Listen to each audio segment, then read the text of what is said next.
Dr. Timothy Boykin.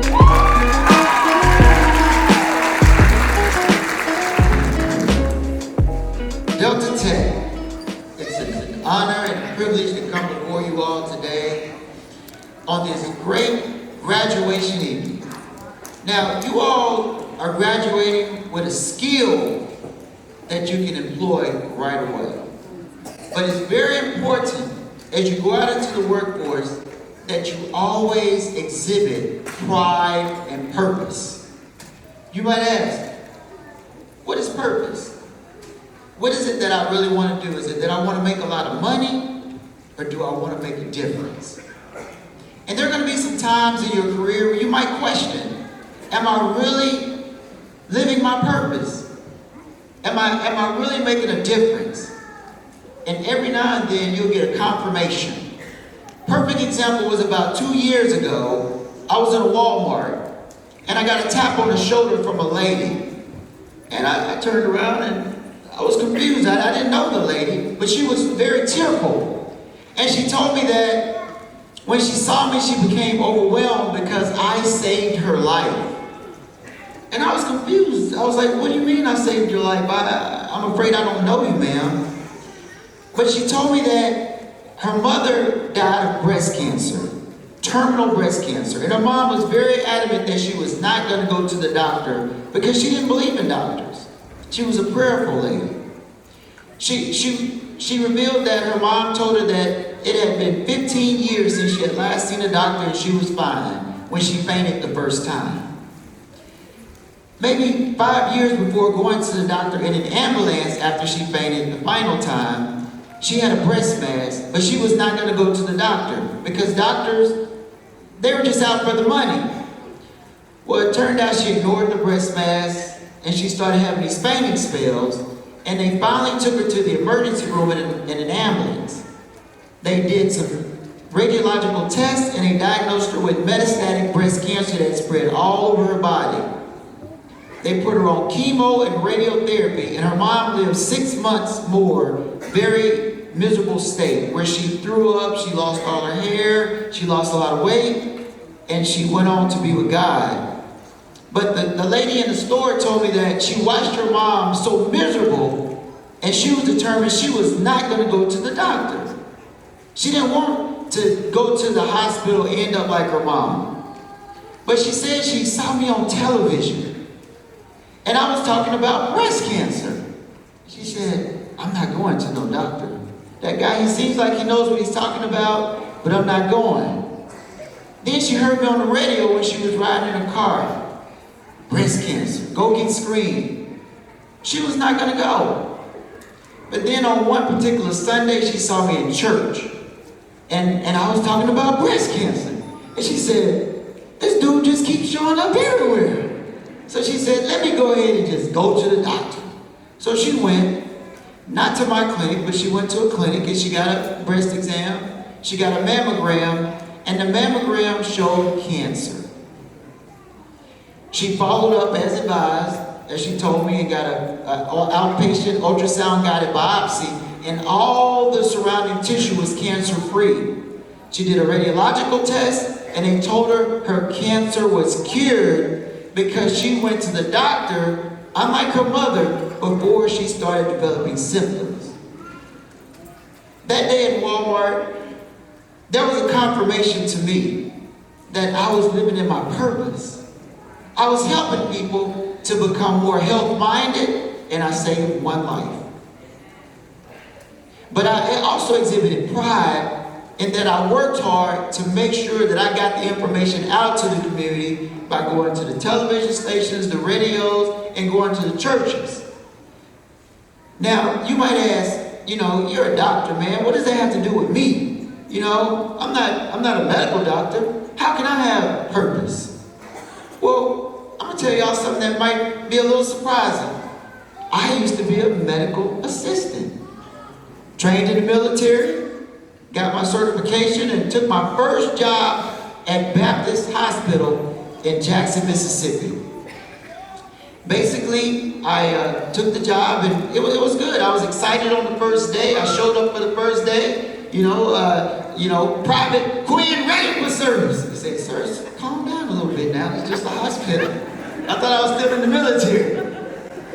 But the deal is, I worked hard, but after the first few weeks, after the first few months, I started to question, do I really matter? I mean, I would go get the trays, I'd do the vital signs, I'd, do all the assisting, but I just started to question, do I really have purpose? Is this job really important? But on one particular day, I got a confirmation, very similar to the one in the grocery store. I was taking care of a lady, her name was Miss Jones. Miss Jones was from the Delta. And I noticed when I would walk into the room and bring that food, she'd talk and she'd make me sit down and she'd just talk. Tell me about her kids, her cousin, her aunt. She just had so much to talk about. And when the nurses would come in, she didn't say anything. She'd say, yes, sir, no, sir. That was her whole conversation. Well, on one particular day, Miss Jones told me that these nurses and doctors, they don't care about old country women like me from the Delta. They're probably giving me medicine to kill me. I said, Miss Jones, what do you mean? She said, I'm nobody. They don't need me. I have Medicaid insurance. I said, Miss Jones, you're a very important person. And everybody in this hospital is trying to help me. Well, she said, well, Tim, I'm not even taking the medicine. I've been spitting it out in the toilet every time they leave. I said, Miss Jones, I have to go let them know what's going on. And Miss Jones, I said, Miss Jones, let me go and let the nursing staff know what's going on. So she agreed, and I went straight to the nursing station. And I told them, I said, Miss Jones in room number 405, she's not taking her medication. And immediately the doctor stood up and said, follow me, son. He took me to the end of the hall, and he said, you know what? You just saved all of our butts. And I was like, what do you mean, sir? He explained to me that they had been giving Miss Jones the medication from day one. But they've been giving it to her in the form of a pill. And they were getting no response. So every day, they would increase the dose just a little bit, make it stronger. But she was still not responding, so they had made the decision to give it to her through her IV line, where she would receive it directly to her blood supply for the first time at the highest dose that she could receive it. He explained, had they had given her the medication on that day at such a high dose for the first time, it would have most likely killed her. He said, son, you are the eyes and the ears of the healthcare team. So Delta Tech, I tell you, as you go into your careers, you want to always exhibit pride and purpose. As a doctor, I talked about my purpose to go out into the community and raise health awareness. I'm currently working with the Mississippi State Department of Health, and we have a program for ladies who need breast screenings, who potentially could have breast cancer, but they might not have health insurance. Through this program, you can go to the Mississippi State Department of Health website and get information on how women like yourself or an aunt or a grandmother can get a free mammogram at no out-of-pocket expense and a breast exam along with a full physical. But this is just an example of the purpose as a physician, but even as a medical assistant, you can have a purpose by being the eyes and the ears of the healthcare team to help patients like Ms. Jones. Medical assistants, I want you to stand up on your feet. Let's stand up.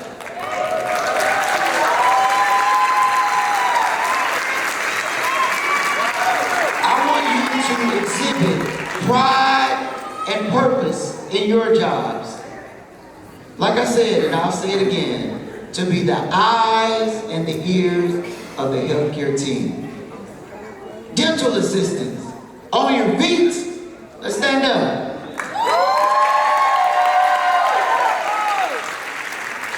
I want you to exhibit pride and purpose on your jobs, to work with the dentist, to help identify children that might have cavities that otherwise would sit in class and suffer with pain and not be able to pay attention and reach their full educational potential. Heating and air conditioning on your feet.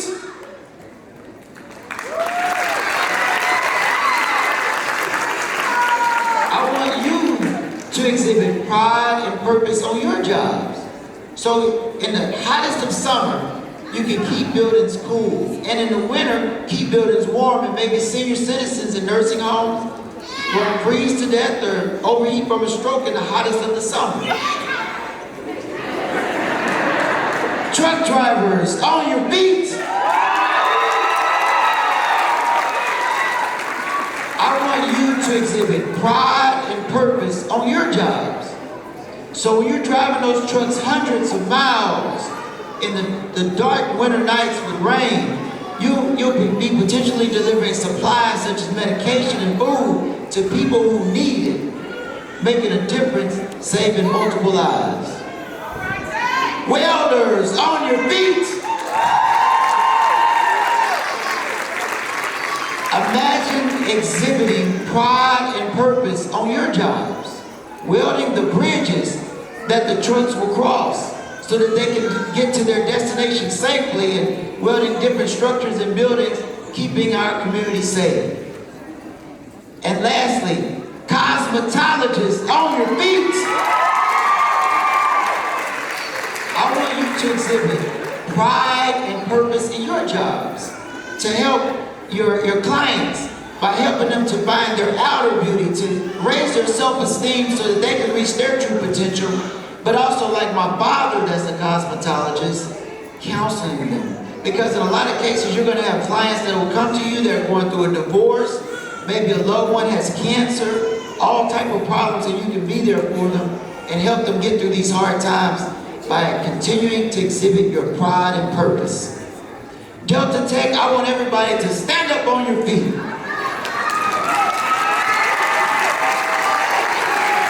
I want you all to exhibit pride and purpose in your future occupations to make our world a better place. Thank you very much, and congratulations to you all.